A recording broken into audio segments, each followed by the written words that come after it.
And welcome back to Guided Reading. This is lesson 9, and we are continuing with the story Cole's Kingdom. So we're on to chapter 3, and so far Cole has met the king of this new strange world. And the king, if you remember at the end of the last chapter, it said, "You are the one we have been waiting for, Cole." So let's find out what's going on.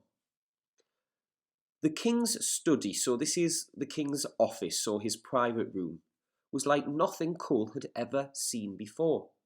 The walls were made of veined marble. This stone here, this is marble. And those little bits that you see in it, they look like veins, which we've just been learning about in science. And in marble, these veins can be different colours. And the ceiling was painted gold. In a vast hearth, a hearth is a fireplace. So this area here in the middle bit where the flames are, that's the fireplace around it, and inside that is the hearth. And in a vast hearth, a warm fire danced in flames of purple, turquoise, and orange. So the flame is purple, turquoise, which is blue, and orange. So that's strange because usually, flames are usually orange and yellow. Warm incense-like specks of light fluttered overhead. "Please make yourself at home," said the king, as they stepped into the room. Cole didn't know what to look at first. If he had thought that Grandma Jenny's house was old-fashioned, this place was enormous, was something else. The room was lit by flaming torches in wall brackets, empty suits of armour. Here's a suit of armour, right? Empty suits of armour stood sentry behind the doors, and the startling quiet alerted Cole to the fact that he had not seen or heard anything that was powered by electricity in any of the palace's rooms or corridors. Ancient books, ornaments, and scrolls. This is a scroll here. Were piled on the shelves, and rich paintings hung on the walls. This was a room of treasures. "This place feels alive," Cole breathed, leaning close to a tapestry of a luscious forest. So a tapestry is basically a painting that is made out of material, a bit like a rug or a piece of carpet, and it's made of material and it's hung on the walls. And it's a type of artwork.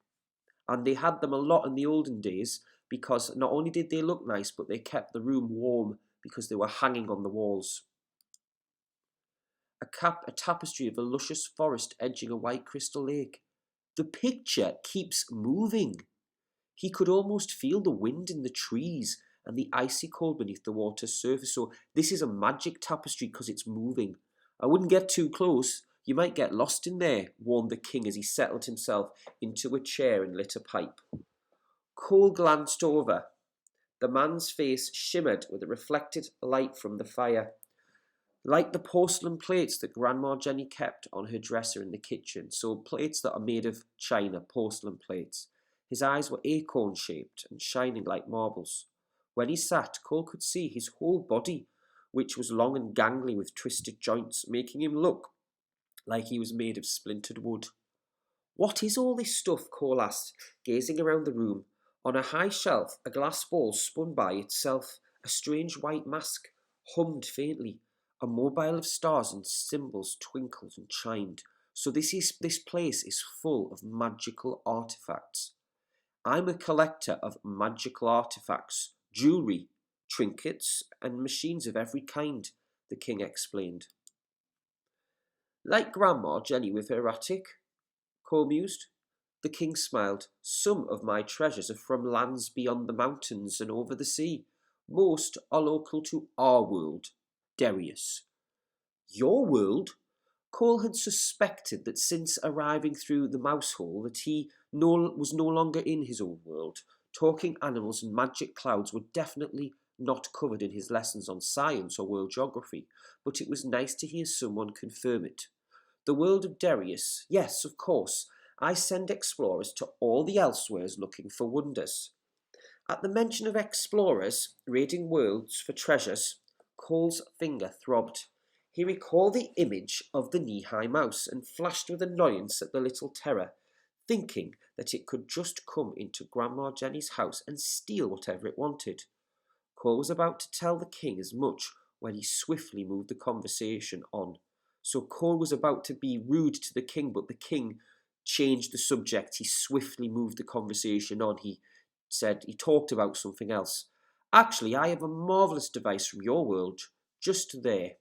The king pointed to a large plastic box with a lid. Cole lifted the lid to see an old-fashioned record player. So, the king's study was like nothing Cole had ever seen before. The walls were of veined marble and the ceiling was painted gold. In a vast hearth, a warm fire danced in flames of purple, turquoise and orange. Warm insect-like specks of light fluttered overhead. How does the description of the flames suggest this is a fantasy story? Press pause and answer that in your book. Okay, so the description of the flames, it says purple, turquoise and orange. So you should have written something, the flames are purple, turquoise and orange, which is magical and not like real life. This suggests it is a fantasy story. Your world? Cole had suspected since arriving through the mouse hole that he was no longer in his own world. Talking animals and magic clouds were definitely not covered in his lessons on science or world geography, but it was nice to hear someone confirm it. So when you confirm something, you tell somebody that they are right. How might Cole be feeling at this point in the story? Explain your answer fully. Press pause and then we'll move on. So Cole has now realised he's in another world. You could say he's excited because the king has confirmed he's in another world. He's full of wonder because he can't believe what's happening. He's in another world.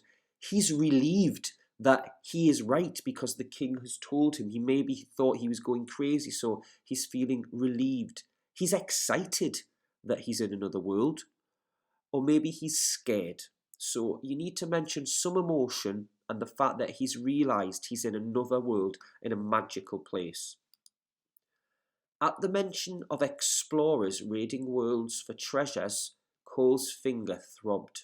Remember, the mouse bit him on the finger and it's throbbing. So the mouse is one of the explorers the king sent and it bit Cole.